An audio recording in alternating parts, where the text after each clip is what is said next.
I'm Patrick Pacheco. Coming up on Theater, All the Moving Parts, a discussion about theater and politics with producer Eva Price and actors Halle Morse and Zoë Winters.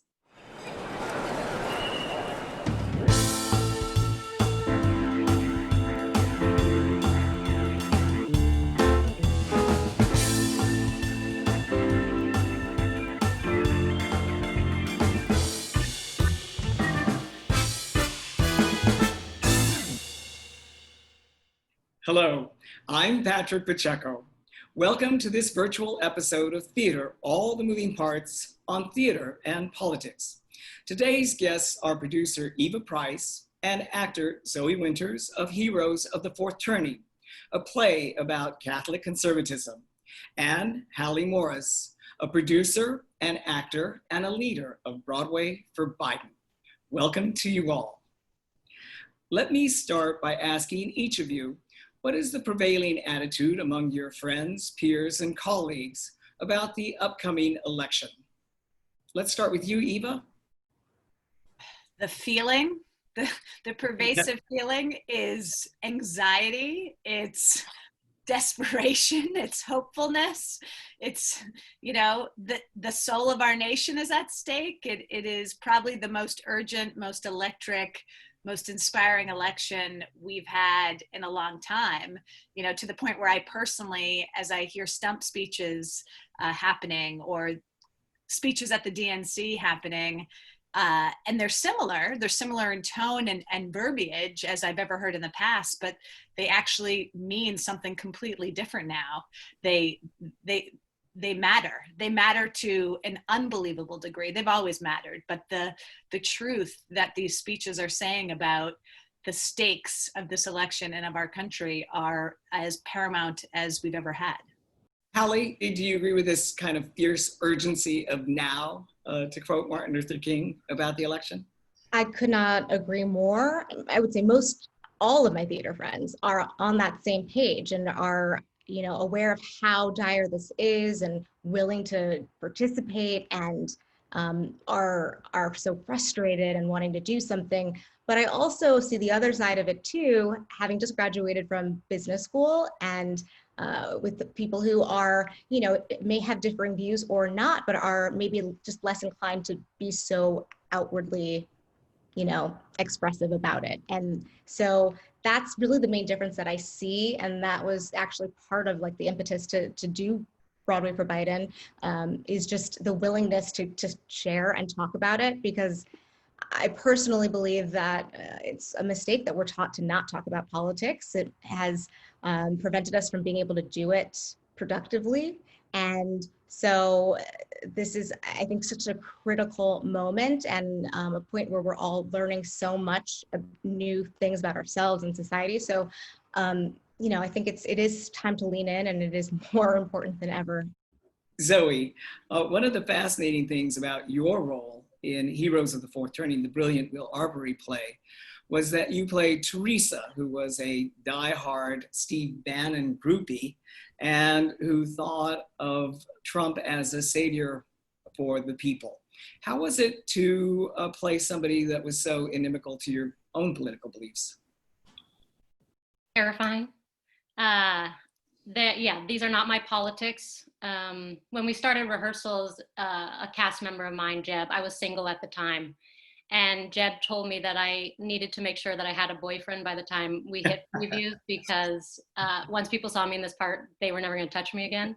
So so that was a goal. Empathy was not my way into Teresa. And we talked about empathy a lot in the rehearsal room, how it can be problematic, and empathy comes up in the play as well. My character, Teresa, adopts Hannah Arendt's skepticism of empathy. Hannah Arendt was a German-American philosopher, political theorist. And she talks a lot about representative thinking, and rather than fully inhabiting someone or becoming someone, she says one trains one's imagination to go visiting. And on stage, I assimilated with Teresa. I wanted to do my best to properly represent her. I knew if I went out there and I was outside of her, if I was commenting on her, if I was winking at the audience in any way to let them know that I didn't agree with her beliefs, that would have been cowardly and greatly undermined the the play.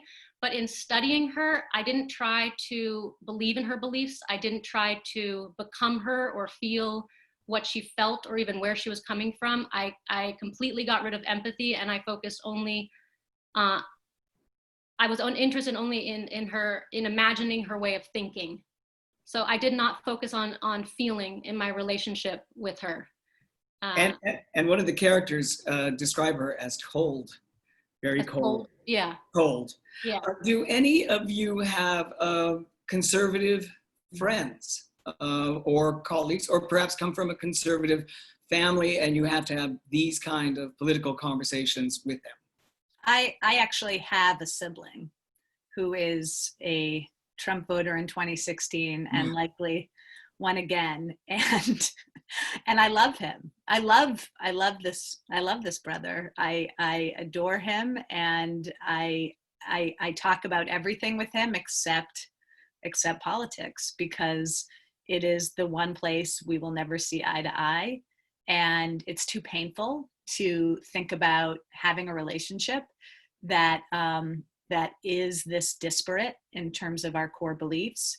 So I actually compartmentalize it and leave it at the door when we spend time together. Zoe, you come from a conservative family? No, I was raised as a liberal Jew in Santa Cruz, and I do have family that is conservative and is Catholic conservative. For me, one of the things I've been thinking a lot about is this single issue voter as we go into this election. And I really think that if you are a single issue voter and you're voting for Trump because of his stance on abortion, I don't think that you can rationalize that you're a single issue voter. I think that if you are voting for Trump, you're voting pro-life, and you're also voting for white supremacy. You're voting for families being torn apart. So I'm going to have this conversation with them. Halle, is your organization eager to, obviously, to activate the resistance for this upcoming election? Is it also very important that you reach out to the other side to be persuasive and change perhaps what vote they might be thinking of doing or of making?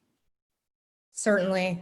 The Broadway community would be like in an echo chamber if we were just talking to ourselves and trying to, reinforce our own values. I think we're starkly aware, though, that it's really not about like ourself, and that it is about thinking outside of ourselves and for the greater good, which speaks to, your last question about, and Zoe, to like the single voter. This is something that we don't think of it as even being a partisan thing at this point. This is a really just decency and humanity, and something that is for the greater good. What special tools and talents do theater artists have to make the most persuasive arguments on their behalf?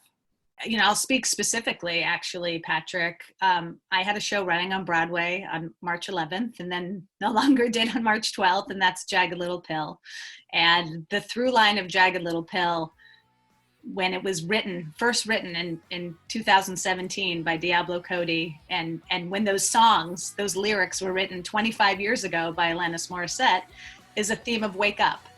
It's threaded throughout our entire show as it deals with issues that are important to families, issues that are existing in our suburbs today, and issues that we're all grappling with as Americans. So what theater artists have is the power of the storytelling. They have the power of the pen. They have the power of their voice. They have the power of their soul and being when they get on stage each night and tell a story. Yeah, what's fascinating about Teresa in Heroes of the Fourth Turning is that she says that empathy is irresponsible, that somehow you have to be a little cold, as one of the characters called her, and yet the theater is all about empathy. And is that the way, in your opinions, that we bridge this polarized gulf that we're facing in America? Yes, I think that being in theater is about universality, is about depicting the human experience. So yes, I think that can go hand in hand with empathy, but I think empathy can slip into sympathy. I think that for me, I'm a little wary of the word empathy. Namwali Serpell has an incredible essay called The Banality of Empathy, where she discusses empathy in art and everything, and I would definitely suggest taking a look at that. I don't disagree with large amounts of what Zoe was saying. She's absolutely right. But we've never been living in a moment this horrifying before. We've never been living in my lifetime. So each day when I get up and go to my office, shortest commute I've ever had, and begin my day and talk to strangers or talk to colleagues or talk to cast members or creative team members of shows I'm working on, or family or friends, and I ask, how are you? I mean it on a completely different level than I have ever meant before at the top of a conversation. Because how are you doing actually is a complex question with a complex answer right now.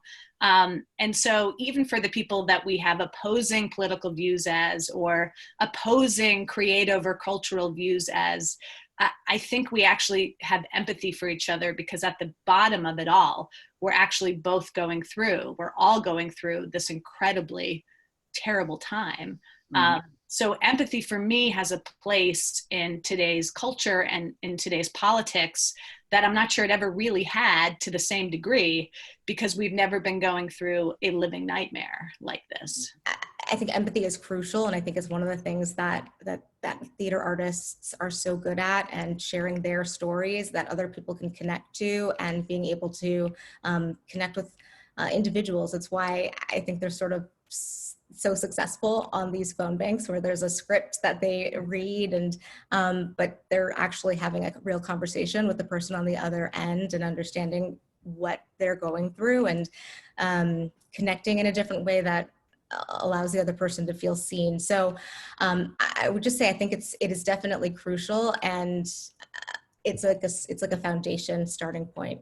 And is there any blowback? Because a lot of times among a certain quarter of American conservatism, a lot of people want actors just to shut up. Do you ever get that kind of a blowback? The only thing that I've witnessed is maybe a bit about, Broadway. How can we paint all of Broadway as for Biden? And I would say two things. One, it's not really just about Biden, as I've said. It's down the ticket. It's all of the work that's happening on a national scale, and it's also we are Broadway and we are for Biden. If someone wants to do a Broadway for Trump, they are more than welcome to. And good luck. Eva, when you produced Oklahoma, which was Daniel Fish's sort of excoriating view of Oklahoma, did you find that audiences on some level were repelled that you had taken this beloved classic and somehow made it a vehicle for a lot of the malaise in America at this time? Are you referring to the that older couple that left before the Oklahoma reprise the night you were there? Tell us about it. I mean, I sent friends to it because I thought it was just absolutely brilliant, and it made them uncomfortable. I recall a comment, I think it came over email, which was, "What have you done to my Oklahoma?" And I appreciated that, because it became a dialogue point for us to really not hide behind, but actually put forward to say, absolutely, this show has been done and will continue to be done in a very specific way that you're used to seeing. But like any great art, like Shakespeare, like Chekhov, it can be reimagined and have a vision through the eyes and the prism of today and today's artists, which is what Daniel Fish so brilliantly did along with his collaborators. And so that was an extraordinary experience as a producer, because you want to just be liked. I mean, it's inherent to to doing what we do. We put ourselves out on the stage, we put our money out there, we put our taste out there, and we literally ask, please come in, criticize it, critical community, and please pay a lot of money to see it, audience community, which is all about just judgment. And we put ourselves out there to be judged. And so that was fine. You know, we were judged for some as a great work of art, and for others, perplexity and confusion. But it always made people talk. It always made people argue with each other inside their families and inside their couples after they saw it. And it always made them dissect and dig in and interrogate. And for that reason alone, I think it succeeded, even for what we call the haters. Hate is gonna hate.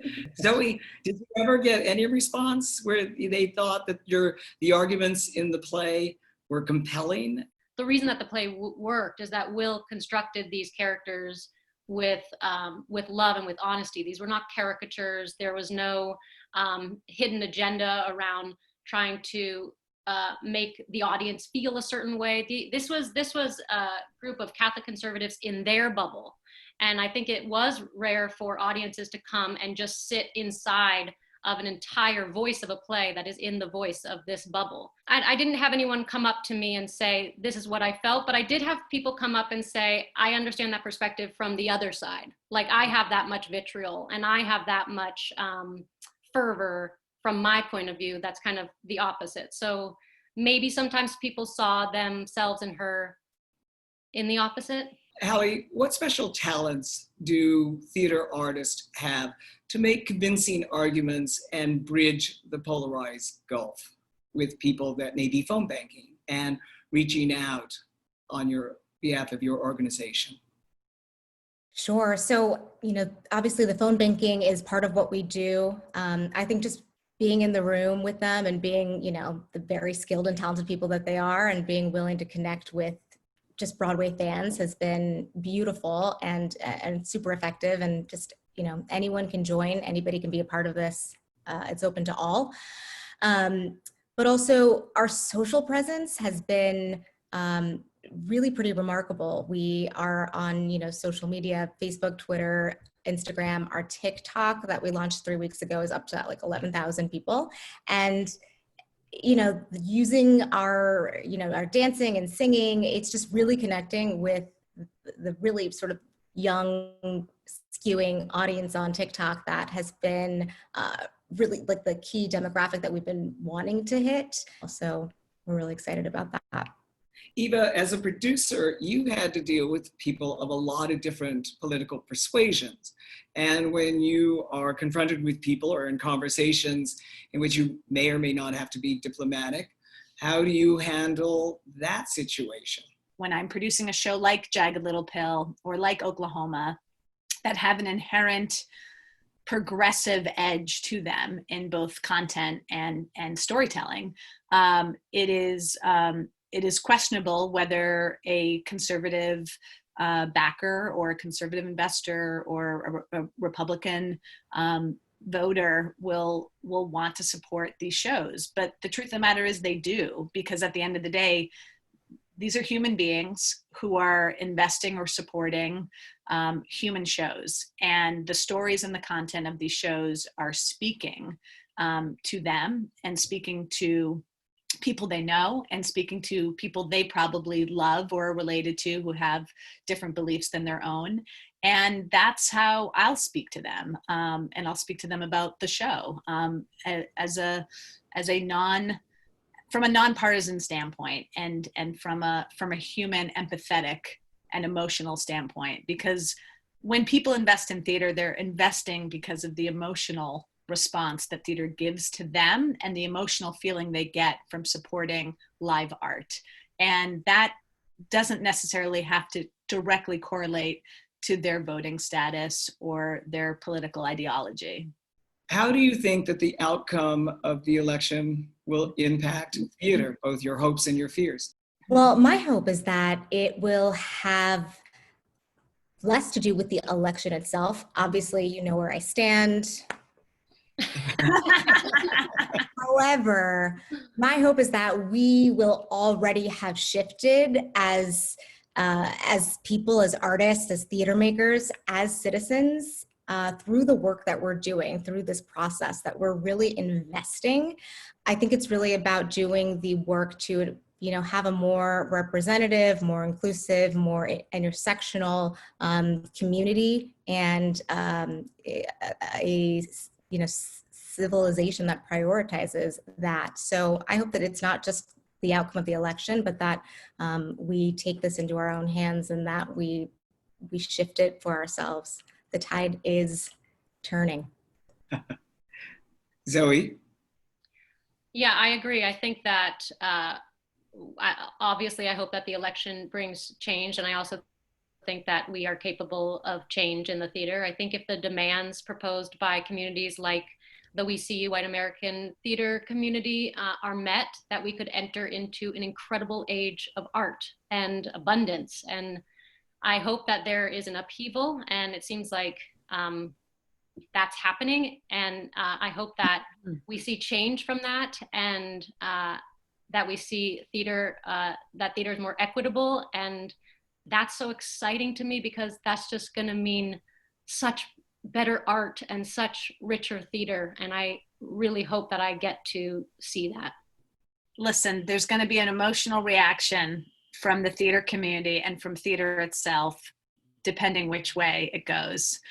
Either way, there'll be emotions. And I think the election is just a piece, frankly, of the change that we will see in theater. I think the election is a big piece of the change, but I think coming out of this pandemic is going to be a big change. Coming out of the racial reckoning that the theater is going through is going to show a big change. Coming out of sort of every piece of the reckoning, every reckoning that has happened over these last 6 months and what is likely to be another 6 months is going to impact and change the theater. So I think it's going to be a collective of lots of things, but I do suspect that you will see, as always, work responding to the culture of the times. And if the culture of the times out of this election is one direction very distinctly or another direction very distinctly, we will see art created and a response created from that. I think audiences are going to come back and need theater as escapism and emotional catharsis, which is what theater always was, no matter who's in the White House. Audiences are going to need that. They need live theater, they need connection. But the mood of the country and the mood of the art form and the mood of the community coming into our theaters, that's going to be affected by both the moment that they are in and the outcome of this election. And I'm hoping for the best. I was listening to the New Yorker podcast, and Hilton Alls was doing an interview with the late, great Toni Morrison. And she, in the interview, says that the American populace was once addressed by politicians as American citizens. Then we were American consumers. And then we were American taxpayers. And as we sort of wrap up this conversation, I'd like to ask each of you, how do we demand that politicians accept us once more as American citizens and not as consumers or taxpayers? We only have control over what we do, and I think we need to take democracy really seriously. I'm just constantly amazed by how these elections swing by this razor-thin margin, and we sort of give away our power by not investing in democracy. And so I would say that's a starting point, and that's something that we as citizens need to really take seriously.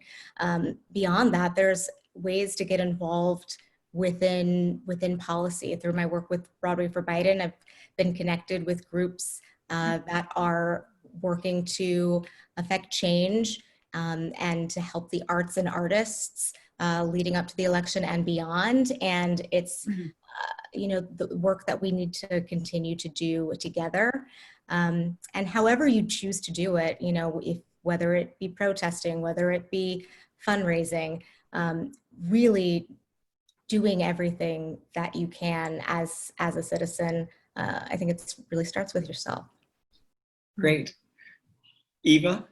To be a citizen in this country in this time it is a 360-degree experience that has so much more to do with just yourself. It has to do with the survival of this nation in the face of the world, which right now we don't look very good to. And I think that communication and that activation from our leadership to treat us differently and to expect more from us as citizens is vital as we head into whatever these next 4 years are going to look like. Zoe? Wow. Both of what they said, so amazing. Yeah, I mean, not to go back to empathy, where maybe I came off a little cold, but I do think that, yes, I agree with this notion of empathy, of having heart and having hope and faith and reaching across to other human beings and their experiences. And I think that what Halle was saying is if that empathy can lead to action, then that's where I think that we can see change. And so I think that this idea of action leading to freedom, leading to citizenship would be great. Well, thank you all, citizens, for a most stimulating conversation at this moment of reckoning. We greatly appreciate your participation, and we'll see what happens in November. Thanks, Patrick. Thank you. Thank you. And thank you for joining us. We look forward to more fascinating conversations with artists and thought leaders as New York theater, the fabulous invalid, regains its invaluable place in American culture. I'm Patrick Pacheco.